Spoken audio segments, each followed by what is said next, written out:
살아계신 하나님께 영광을 돌려드립니다. 예수 그리스도 이름으로 우리 한국교회와 우리 포도원교회 성도 여러분을 축복합니다. 또한 이 나라를 이끌어가시는 유정자들을 축복합니다. 또한 유튜브 동영상을 관리하시는 분도 예수 그리스도 이름으로 축복합니다. 오늘은 디모데 목사에게 보낸 마지막 편지죠. 이 두 번째 편지로서 후서 마지막 장으로 하나님의 언명이라는 제목, 부제로는 또 의의 면류관이라는 제목으로 은혜 받는 귀한 시간으로 축복합니다. 성경에서 특별하게 언명이라는 말을 쓴 데가 별로 없습니다. 근데 이 언명이라는 말은 내가 엄하게 명령한다, 그런 뜻으로 지금 사용하고 있습니다. 그래서 오늘 제목이 좀 특별하다, 그렇게 말씀드릴 수 있을 것입니다. 자, 오늘 또 그건 이렇습니다 라고 교통정리하고 넘어가겠습니다. 그건 이렇습니다는 성경과 성서의 차이점이 뭔가? 성경의 차이점은 이렇습니다. 차이점이 무엇인가? 먼저 성서라고 하면 성서, 대부분 사람들이 성경책을 성서라고 부르는 사람도 많이 있죠. 근데 한마디로 일축한다면 성서라는 말은 그냥 하나의 책, 말 그대로 서책을 말할 때 성서라고 그렇게 합니다. 그래서 성서라 하면, 하나님의 성서라 하면 하나님의 말씀을 기록한 책이라는 의미로 이렇게 하나의 서책이라고 보는 것을 성서라고 말합니다. 제가 이 성경과 성서의 차이를 얼마 전에 미션신문에서 보니까 어떤 성서라고 하는 모임단체 목사님들이 그 모임이 있어가지고 그걸 좀 제가 좀 분석하려고 하다 보니까 그분들이 그 모임이 성경적인 모임이 아니고 성서적인 모임이라고 그래서 먼저 이것을 말씀드리고 성경과 성서의 차이가 무엇인가를 말씀드리고 난 다음에 그들을 판별해야 되겠다라는 생각에서 먼저 성경과 성서의 차이를 말씀드린 것입니다. 다음 주에는 그들의 모임이 어떤 모임인가를 이제 분별해보는 그런 시간을 갖도록 하겠습니다. 그래서 성서라 하면은 하나님의 말씀을 기록하는 책이라는 의미로 하나의 서책, 말 그대로 책이라고 보는 것입니다. 성경은 캐논이라고 부릅니다. 캐논이라고 부르는데, 이 캐논이라는 말은 공인된 하나님의 말씀이라는 정경, 다시 말하면 경전을 의미합니다. 그렇기 때문에 성서로 보는 것과 성경으로 보는 것은 대단히 큰 의미가 있다, 그렇게 볼 수 있어요. 왜냐하면 성서는 하나의 책으로 하나님의 말씀을 기록한 그냥 하나의 책으로 보는데, 성경이라는 말은 공인된 하나님의 말씀으로서 경전이 기록된 책, 정경이 포함된 경전이다, 그런 의미를 말할 때 성경이라고 부르고 있어요. 그렇기 때문에 서와 경은 대단히 큰 의미를 가지고 있다, 그렇게 말씀드릴 수 있고요. 서는 모든 책을 포함하고, 서라는 말은 서라는 말은 모든 책을 포함하고 있지만, 경이라는 것은 종교의 교리를 집대성한 경전으로서 정경이라는 의미가 있기 때문에 성경을 성서로 표현하는 것은 하나님을 하나의 책으로 보는 성서라고 하는 것은 그냥 하나님의 말씀을 그냥 하나의 책으로 보는 관점이다, 그렇게 말씀드릴 수 있을 거예요. 그래서 성경이란 그러면 정경, 그러니까 다시 말하면 책 중에서 특별히 영감으로 공인된 말씀을 갖다가 분류해서 다시 말하면 집대성한 책을 갖다가 정경이라고 그러죠. 그런 측면에서 대단히 큰 의미가 있다 그렇게 말씀드릴 수 있어요. 그래서 성경이란 정경으로, 이 정경이라는 것도 다시 말하면 분류될 때 그 정경으로 분리된 책은 교리를 담고 있어요. 그 종교의 기중한 핵심의 원리 같은 교리가 담겨 있는 것을 갖다가 경전이라고 부르는 것입니다. 그런 측면에서 성서는 우리가 영어로 표기할 때 홀리 북, 그냥 그렇게 그냥 하나의 거룩한 책이다 이렇게 부르는데, 성경은 홀리 바이블이라는 그런 뜻으로 말해요. 그래서 이 홀리 바이블이라는 말은 더북이라는, 그냥 책은 갖다가 북 이렇게 말하지만 성경을 영어로 표기할 때 더북이라고, 책 중에 책이다 그렇게 표기하고 있어요. 그렇기 때문에 대단한 큰 차이점을 가지고 있는 것이 바로 성경인데, 일반 그냥 평신도도 아니고 목회자, 신학도, 그리고 유명한 한국 교회를 리드한다는 목사님들이 왜 성경을 갖다가 성서로 표현한지 저는 도무지 그 이유를 모르겠어요. 그런 측면에서 성경을 성서로 부르는 경우는 하나님의 말씀의 권위를 격화시키려고 하는 것.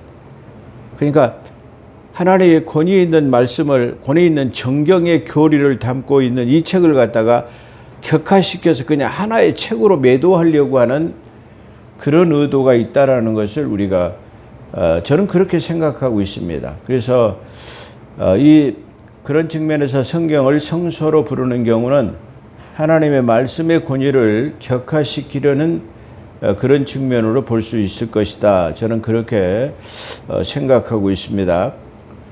대체로 성경을 성서로 부르는 분들, 특히 그 많은 사람들이 이 성경을 성서로 부르는 사람들은 어떤 부류의 사람들이냐 그러면 신정통주의나 민중신학 또는 자유주의 신학을 하는 사람들에게서 많이 찾아볼 수 있습니다. 그런 반면에 이 하나님의 이 교리가 담겨진 성경을, 정경을 갖다가 성경으로 부르는 사람들은 어떤 사람들이냐, 주로 그러면 개혁주의 신학자나 복음주의 신학자들이, 그런 모든 분들이 모든 성경을 성경으로 부르고 있다는 것이 아주 특이합니다.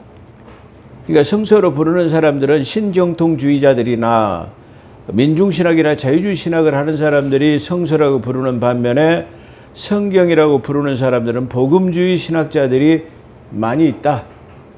그렇게 아주 분류할 수 있는 아주 특이한 점이다. 그렇게 말씀드릴 수 있어요. 자, 예를 들어서 왜 성경을 성서로 부르면 안 되느냐는 것을 예로 한번 들어본다면요. 불교에서 불교에 관한 모든 책을 그냥 불교에 관한 모든 책을 불서라고 말합니다. 불서. 예, 통칭이죠. 불서라고 합니다. 그래서 많은 불서 중에서 불교의 교리가 담긴 책을 갖다가 뭐라고 하냐면 불경이라고 그래요. 그래서 불경을 외운다, 천수경, 무슨 예를 들어서 여러 가지 경전이 있죠. 거기서 천수경이니 뭐니 이렇게 경이라고 부르는 이유는 그 불교에 다시 말하면 교리가 담겨져 있기 때문에 많은 불서 중에서 그걸 갖다가 불경이라고 부른다, 그런 말입니다. 따라서 기독교에 관한 모든 경건 서적을 갖다가 성서라고 볼 수 있습니다. 그 중에서도 특히 교리가 담긴 경전인 이 정경을 성경으로 부른다라는 것은 지극히 당연하다, 그렇게 말씀드릴 수 있을 것입니다. 그러므로 우리 교회는 물론 그런 분들이 없습니다만은 가끔 이게 성서라고 부르는 분들이 있는데 그 칭호가 잘못되었음을 이 시간 바로잡습니다. 앞으로는 이 귀중한 하나님의 교리가 담긴 경전이니 성경을 성서로 부르는 일이 없었으면 좋겠습니다. 자, 본문으로 들어가서 디모데후서 4장으로 그렇게 은혜 받는 귀한 시간으로 축복합니다. 이 하나님의 명령으로 엄명으로, 내가 엄히 명령한다로 시작하는 1절에서 누구의 이름으로 명령하냐 그러면 살아계신 예수 그리스도 살아계신 하나님의 이름으로, 그리고 우리가 모든 사람이 마침내는 그분 앞에 다 이게 심판받아요. 이 심판을 받는다는 말은 구원을 받고 안 받는 그런 심판이 아니라 모두 하나님 앞에 가가지고, 그래 네가 선한 싸움 다 싸우고 내 믿음을 지켰으니 멸류관을 받으라 할 그 멸류관을 받아라, 이렇게 말하는 그분 앞에 설 때를 말하는 거예요. 그래서 성경에서는 두 개의 심판석이 있다고 제가 항상 누누이 말씀을 드렸는데요. 모든 사람이 가서 우리의 믿음을 지켜서 얼마만큼 선한 싸움을 잘 싸웠느냐의 상급을 받을 때 우리는 모든 사람이 다 가서 참여하는 이 심판석이 있는데, 그건 어떻게 보면 심판석이라기보다는 7년 대잔치라고 말할 수 있을 거예요. 그 잔치에 가가지고 바로 이 상급을 받는 그런 자리를 이게 재판장으로 사도 바울은 여기서 표현하고 있다라는 말이에요. 그래서 내가 이게 살아계신 하나님의 명령으로 또 마지막 날에 다시 말하면 심판하실 그분의 이름으로 명령한다. 언명이라는 말은 아주 특별하게 쓰여지고 있다, 그렇게 말씀드릴 수 있어요. 그래서 그분의 이름으로, 살아계신 예수 그리스도 이름으로, 그리고 재판장이신 그분의 이름으로 내가 명령을 내린단 말이야. 근데 그 명령은 뭐냐 그러면 아주 귀중한, 내가 이 명령을 나한테 엄하게 내린단 말이야. 근데 이 명령은 뭐냐 그러면 때를 얻든지 못 얻든지 하나님의 말씀을 전파하라는 거예요. 근데 여기서 때라는 말은 아주 이게 흔하게 사용되는 말은 아니다, 그렇게 생각을 할 수가 있어요. 그렇기 때문에 특별히 이 때라는 것을 그 시기가 어디냐 뭐 이렇게 물어보는 경우는 있어도 그 때가 어느 때냐라고 물어보는 경우는 흔치 않다라는 거예요. 근데 이 때라는 말이 얼뜻 나오니까 우리는 환난, 야곱의 고난의 때라고 하면은 환난의 때를 말할 때 한때, 두때, 반때, 3년 6개월을 말할 때 한때, 두때, 반때를 사용하고 있다 이 말이야. 근데 이 때는 어느 때를 가리키고 있느냐 그러면 바로 환난 시대라고 하는 때를 가리키고 있다, 그런 말이에요. 그래서 이 말을 우리가 다른 측면으로 생각해 본다면 고난의 때가 와도 그런 말이에요. 환난의 시대가 와도 그런 말이에요. 그러니까 우리 평안할 때만 복음을 전하는 것이 아니라 할 수 없을 때라 할지라도, 다시 말하면 환난의 시대 예수 그리스도를 믿으면 다 잡아다가 처형시키는데 그때에도 너는 그걸 이게 쉽게 말하면 전하라, 그런 말이에요. 그렇기 때문에 여기서 때를 얻든지 못 얻든지라는 말은 네가 평안하고 그냥 전도하기 좋을 때만 하는 게 아니라 어디 가서도 전해라 말이야. 우리 다시 말하면 사도 바울은 옥중에 갇혔을 때도 누굽니까? 그 오네시모라는 그 종을 갖다가 옥중에서 교화를 시켜가지고 아주 자기의 철저한 복음의 제자로 삼았던 것을 우리는 성경을 볼 수 있습니다. 그러니까 사도 바울이 그냥 이게 전하기 좋을 때만 한 것이 아니라 고난의 때에 옥에 갇혀 있을 때도 그 안에 있는 사람들에게 복음을 전가해가지고 이 오네시모를 우리가 구원한 것처럼 이 고난의 때라고 하는 것은 우리가 어떤 어려운 환경이 닥쳐와도 그런 의미가 들어있다, 그렇게 볼 수 있어요. 그렇기 때문에 때를 얻든지 못 얻든지라는 말은 네가 살기 좋을 때도, 네가 형편이 어려울 때도, 또 그리고 네가 고난을 당할 때도 그러지. 고난을 당할 때라는 말은 다시 말하면 우리가 하나님의 말씀을 보지 못하도록 하나님의 경전인 성경을 가지고 있는 사람을 잡아다 목을 베는 시대도 있었죠. 그런 것처럼 쉽게 말하면 그런 어려운 환경의 때가 닥친다 할지라도 너는 그걸 전해, 그걸 말하고 있다라는 것입니다. 그래서 범사라고 하는 것, 범사라는 말은 우리 삶 속에 일어나는 모든 일의 그런 뜻이죠. 범사에 오래 참음으로, 모든 일에 오래 참으며 가르쳐야 하며 경책하고 책망하라, 그렇게 말하고 있어요. 여기서 경책이라고 하는 견책이라는 말은 바로 잡아 주어라, 그런 말이에요.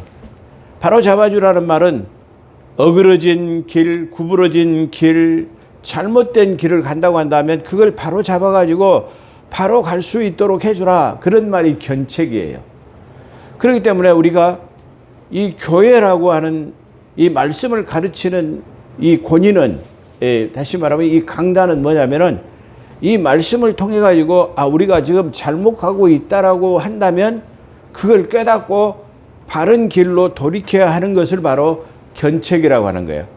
그렇기 때문에 이 설교 속에서 저 말은 좀 거스린다, 꺼리껴진다 말이야, 왜 내 양심에 가책이 된다라고 생각한다면 지금 하나님의 말씀으로 나를 견책하고 있고 책망해서 이게 바로 갈 수 있도록 잡고 있다라는 것을 우리가 생각해야 돼요.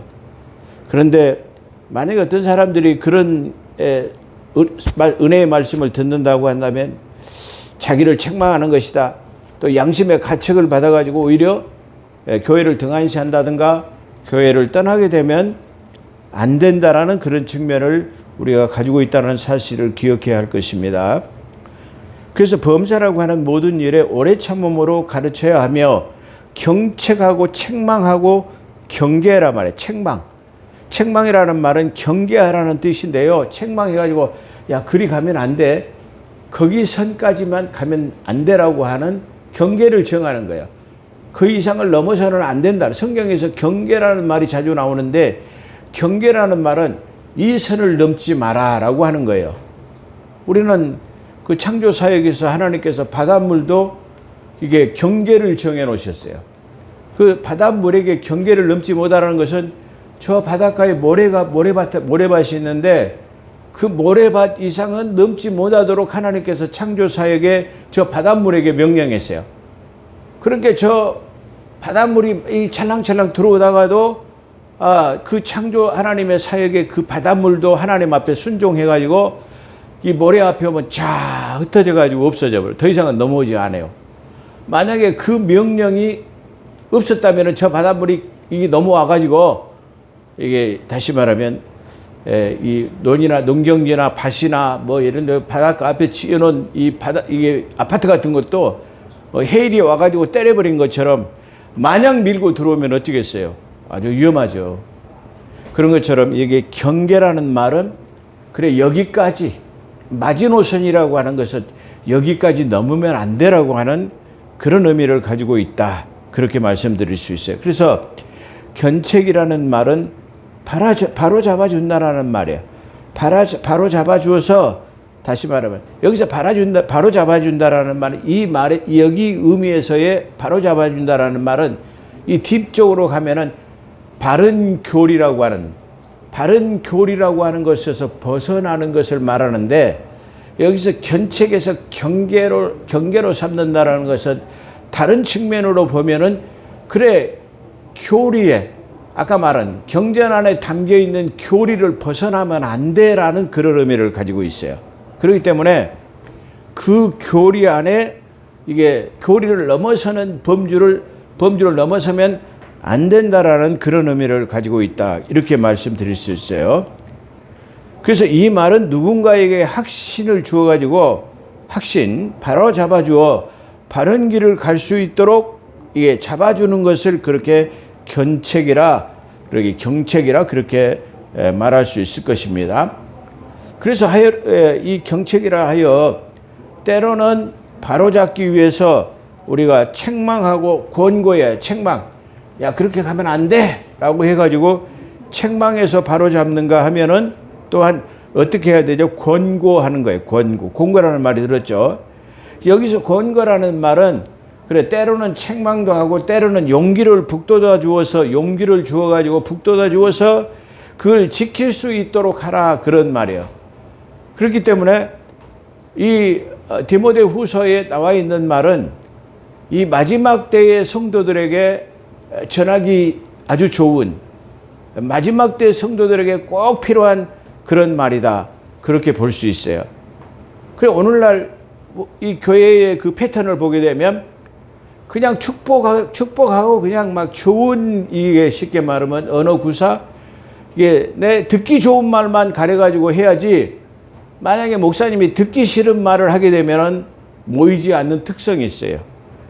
그렇기 때문에 오늘 이 뒤에 부분을 보게 되면 그런 부분에 대해서 경계하는 내용이 아주 많이 들어있다.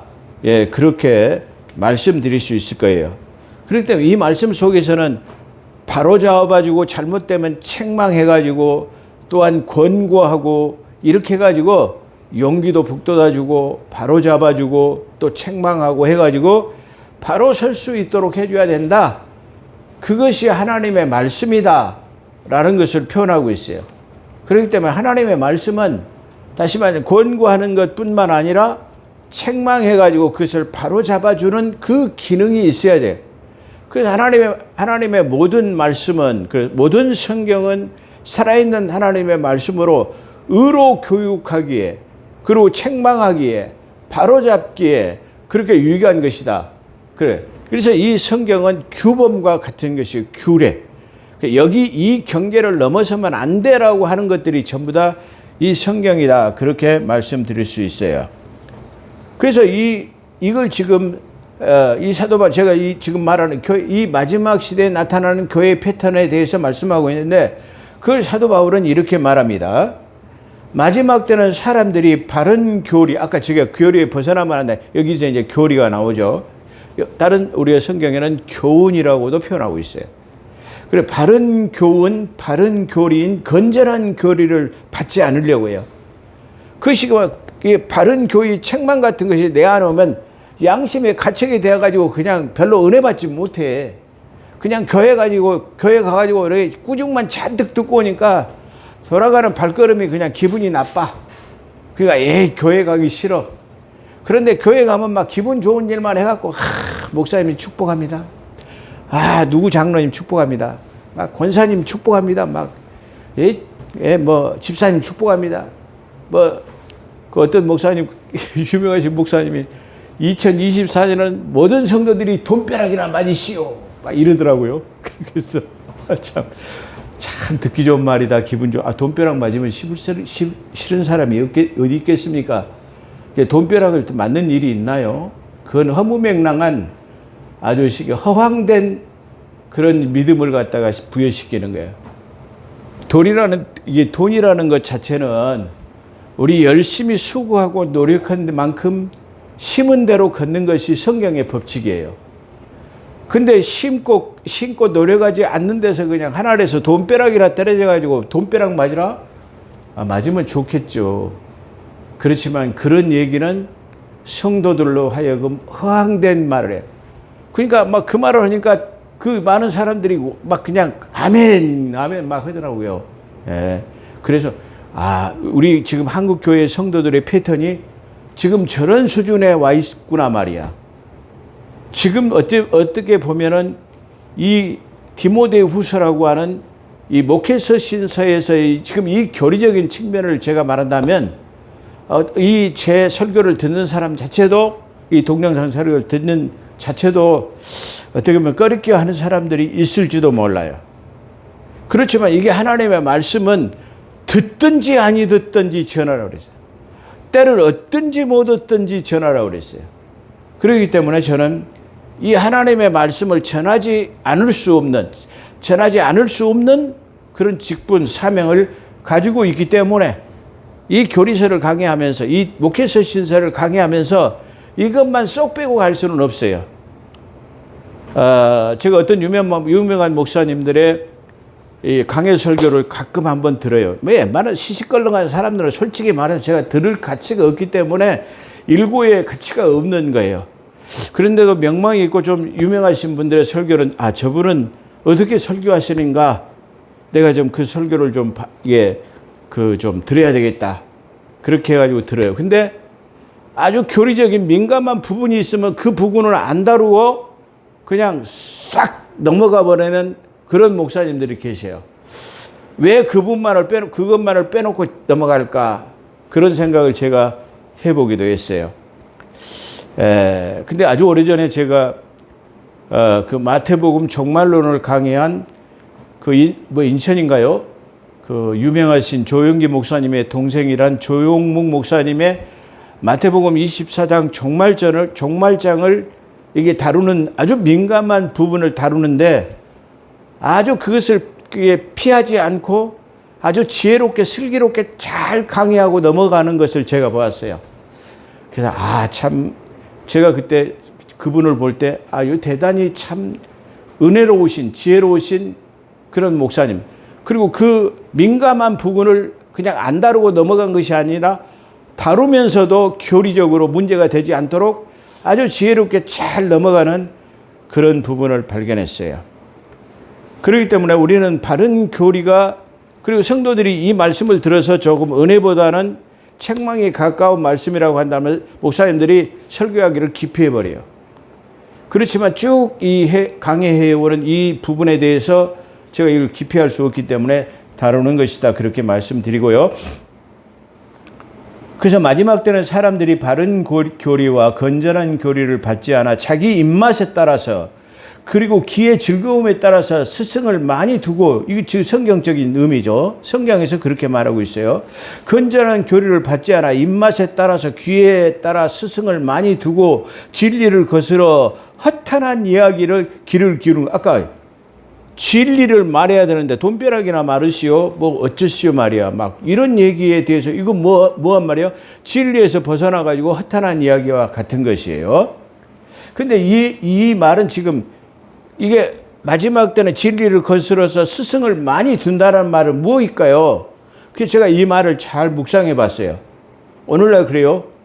내가 그냥 그 다니는 담임 목사님은 그냥 주일날 한번 봐야 되고, 또 상담하려면 그냥 몇 가지, 여러 루트를 통해 가지고 만나야 가지고 담임 목사 만나기가 그냥 저 윤석열 대통령 만나기보다 더 힘들어.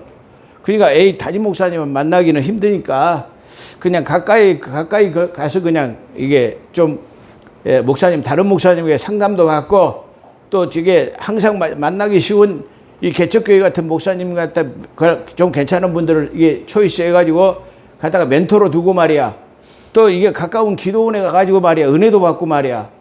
그래가지고 막 기도원도 다니고 막 멘토도 두고 또 상담도 주고, 그래가지고 이게 자기가 다니는 담임 목사님 외에 대부분 이 성도들이 목사님을 아는 것을 한두 명 아는 게 아니라 목사님들 아는 분을 수십 명 알아. 어떤 교회 목사님 누구 뭐 다 알고 다 상담 받아보고 말이야. 이런 사람들이 너무나 많아요. 아니 왜 저렇게 많은 멘토를 두고 저게 많은 이게 상담 목사를 두고 또 은혜 받으러 다니고 거기다 축복기도 받으러 다니고 그런 것이 왜 필요한가? 저는 그렇게 생각해 봐요.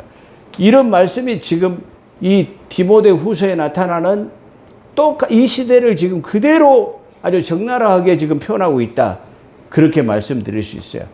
그래서 스승을 많이 둔다라는 말은 상담하러 다니고 멘토를 두고 기도받으러 다니고 축복기도 받으러 다니고 뭐 이렇게 하는 사람들,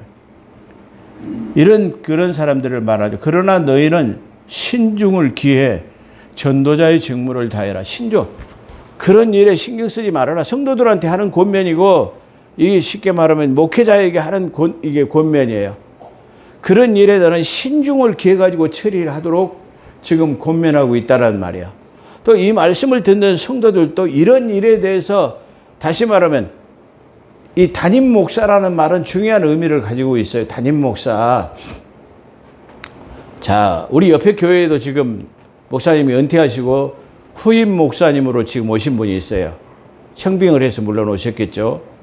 근데 원래 이 청빙의 목사는 3년 동안 담임 목사가 아닙니다. 이 3년 동안 이게 설교하고 또 이게 가르치고 신방도 하고 이렇게 해가지고 3년 동안 그 목사님을 우리가 지켜보는 거예요. 그래서 그분의 인품이나 성품이나 성경을 가르치는 것이라든가 여러 측면에서 저분은 우리의 담임 목사로서 다시 말해 나의 모든 것을 맡길 만한 분이라고 생각했을 때 3년이 지난 다음에 뭐래요? 담임 목사 위임식을 하는 거예요. 그렇기 때문에 담임 목사라고 하는 말과 그냥 목사님이라고 하는 것과는 아주 큰 차이점을 가지고 있다, 그런 말이에요. 그래서 대부분 자기가 담임 목사라는 표현을 할 때 어때요? 앞에다가 당회장 아니면 담임 목사라고 이렇게 갖다가 명함에다 찍는 이유는 담임 목사가 되는 것과 안 되는 것 차이는 큰 의미를 가지고 있어요. 그렇기 때문에 담임 목사라고 한다는 말은 내 영혼의, 다시 말하면 지도자로 당신은 하나님의 말씀을 가르치기에 유익한 나의 성경 교사로서 내가 당신을 이게 임명합니다. 유임합니다. 그런 뜻을 가지고 있어요. 그래서 우리 많은 목사님들, 교회에 그 여러 파트 목사님들이 많이 있잖아요. 근데 그 중에서의 그 목사님을 갖다가 담임 목사라고 부르는 이유는 바로 그런 측면에서 담임 목사라고 하는 귀중한 의미가 들어있어요. 우리 근데 한국 교회는요, 이 성도들이 담임 목사라는 의미가 뭔지도 모르는 사람들이 원로 목사가 뭔지도 몰라 막 그래가지고 유튜브에 보면 별로모 말이 다 나오는 것을 우리가 볼 수 있어요. 자, 그런 의미를 가지고 있어요. 그렇기 때문에 담임 목사라는 말은 그 3년이 돼가지고도 다시 담임 목사 유임을 못하면 또 3년간 노예에다가 재청빙을 해가 또 3년간을 지내가지고 6년이랑 기간에도 담임 목사가 유임을 못 받으면 트레이딩 시켜야 돼요. 노예에서. 그런 엄밀한 우리게 헌법을 가지고 있는 것이 바로 우리 장로 교단이라는 것을 알아야 되는데 그걸 성도들이 잘 모르기 때문에 그냥 한번 임명하면은 그냥 우리가 저분을 계속해서 싫든 좋든 받아들여야 된가? 뭐 그런 것은 아니다. 그렇게 말씀드릴 수 있을 거예요. 자, 어찌됐든 간에 전도자의 직무라는 것은 바로 사도 바울이 어떤 말이냐면 이 디도서라고 하는 목회서신서, 이 디도 목회서신서 보게 되면 내가 하나님께서 나를 특별히 사도로 나를 임명한 이유가 뭐냐면은 나로 전도자로 삼기 위했다 그런 말이에요. 그렇기 때문에 전도자라는 말은 전도에서 이 세상 길로 가는 사람들을 하나님 앞으로 돌아오게 하는 일을 하는 사람들이 전도자라는 말을 우리가 너무나 잘 알고 있을 것입니다. 6절에 보면 내가 전제로, 그리고 나를 전제로 삼아 내가 부어지고, 전제라는 말이 나와요. 이 전제라는 말은 무슨 말이냐면은, 자, 한번 보겠습니다. 전제로 삼아 내가 부어지고 내가 떠날 시간이 가까웠다. 여기서 전제는 어린 양을 갖다가 번제로 드려지는 거예요. 이 어린 양을 번제로 드릴 때는 다시 말하면 양을 갖다가 이 털 가죽, 양털을 싹 벗겨가지고 가죽을 벗겨내죠. 그래가지고 목을 자르고 이게 발목을 각을 떠요. 발목도 돼지 족발 자르듯이 잘라가지고 이거 목을 자르고 족발도 잘라내고 그 다음에 배를 가르고 해가지고 강꺼풀, 똥꺼풀 다 쉽게 내장을 싹 드러내가지고 깨끗하게 물로 씻은 다음에 그걸 갖다가 불로 태우기 위해서 제단에다 올려놓는 거예요. 그걸 번제단이라고 그래요. 근데 그래서 태우기 전에 하는 행위가 있는데 그 태워지기 번제로 드려지기 전에 다시 말하면 이 하는 행위가 뭐냐면은 전제로 부어지는 거예요. 다시 말해 이건 뭐냐면은 그 어린 양에다가 밀가루 가루를 위에다 뿌리는 거예요. 그 밀가루 위에다 가루를 뿌린 다음에 그 다음에 뭘 부숴요? 포도주를 거기다 부숴요. 그 포도주를 그래서 거기다 부어진다. 그래서 붓고 나서 그 다음에 번제로 드리는 거야. 그래서 이 밀가루를 뿌리고 이 포도주를 붓는 것을 갖다가 전제의 행위다. 그렇게 말하고 있어요. 그렇기 때문에 이 전제라는 표현은 사도 바울이 번제로 드려지는 어린 양 예수에게 나의 모든 것을 다 거기다 예수님한테 다 부어버렸단 말이야. 그 십자가의 부활의 사건을 위해서 내가 전제로 어린 양에 드려지는 예수한테 내가 다 모든 걸 다 쏟아버렸단 말이야. 다 거기다 부숴버렸단 말이야. 그걸 전제라고 말해요. 그렇기 때문에 이 전제라는 말이 얼마나 귀중한 말인가 그렇게 생각해 볼 수 있어요. 그렇기 때문에 사도 바울은 내가 달려갈 길 다 가고 믿음을 지켰으니 그랬어요. 내가 그러니까 온갖 자기는 쉽게 말하면 이 인생을 살아오는 여정이 예수 그리스도의 십자가의 보혈을 위해서 자기가 모든 역량을 거기다 다 쏟았단 말이야. 내가 가지고 있는 모든 것을 거기다 다 부어버렸단 말이야. 그걸 전제라고 말해요. 그래서 내가 달려갈 길 다 가고 선한 싸움 다 싸워서 내가 그 길을 마쳤기 때문에 그런 사람에게 뭘 준다? 내가 하나님 앞에 가면은 의의 면류관을 받게 될 것이다 그랬어요. 그래서 이게 하나님을 위해서 받는 상급이 뭐냐 그러면 바로 의의 면류관인데 이 의의 면류관은 특별히 다시 말하면 어떤 사람에게 나타나느냐면은 믿음을 지켜 달려갈 길 다가고 선한 싸움을 싸운 사람 그리고 또 받을 수 있는 자격이 있는 사람이 누구냐 그러면 상장을 받기 위해서도 이 이게 상신을 하잖아요. 어떤 명목의 선한 행동을 했기 때문에 이게 상장을 이게 추서해 갖고 올려 보내잖아요. 그래서 그 상장을 받을 만한 사람이 뭐냐면은 여기서 추서할 때 그 상장을 받도록 올리는 그걸 말하죠. 그때 어떤 사람이 받나 그러면 예수 그리스도가 나타나실 것을 사모하는 자라고 말해요. 그래서 예수 그리스도가 나타나는 것을 사모하는 자라는 말은 재림을 기다리는 자에게도 이 의의 면류관은 주어진단 말이야. 나같이 선한 싸움 싸우고 달려갈 길을 다 가고 그걸 마친 사람에게도 그 주어지지만 예수 그리스도를 나타나실 것을 사모하는 자에게 다 의의 면류관이 줄 거다. 성경에는 총 이게 교회 서신서에서 5개의 면류관이 나타납니다. 근데 그 중에 하나가 예수 그리스도를 재림을 사모하는 자에게 준다. 그런 말. 이걸 다른 말로 바꿔보면 예수 그리스도의 다시 오심, 이게 재림을 기다리는 사람들은 어떻게 되죠? 공중 들림 받죠. 그래서 다시 말하면 공중 들림을 받은 모든 사람들은 다 의의 면류관을 받을 것이다. 그런 말이에요. 그렇기 때문에 대단히 중요한 의미를 가지고 있죠. 자, 그래서 의의 면류관을 받을 수 있는 자격은 어떤 사람이 받느냐면은 선한 싸움 다 자기 믿음의 길을 다 달려온 사람, 그 다음에 예수 그리스도의 다시 오심을 기다리는 사람, 사모하는 사람, 그 사람들에게 받아질 것이다. 그런 사람, 그들에게 이게 받아질 것이다. 그렇게 말하죠. 그러니까 내가 진실로 부어지기까지는 진실로 내가 내 그 예수 그리스도에게 다 내가 부어지기까지는 그렇죠. 거기 내가 선한 사람, 내가 가지고 있는 역량을 그 예수 그리스도한테 다 쏟아버렸단 말이야.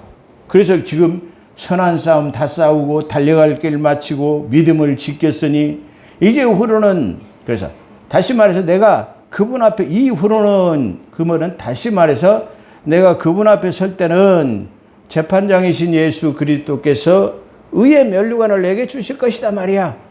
근데 이 의의 면류관 그날은 바로 때이라고 하는 그리스도의 심판석에서 공중 들림 받아가지고 그 잔치에 참여하는 그날, 그걸 지금 그렇게 표현하고 있어요. 그런데 그리스도의 심판석에서 그런 말이에요. 그게 그때 받게 될 거다 말이야. 의의 면류관 언제 받느냐? 그때 받는단 말이야. 그게 나뿐만 아니라 주님의 나타나심을 사모하는 모든 자에게 주실 것이라. 의의 면류관.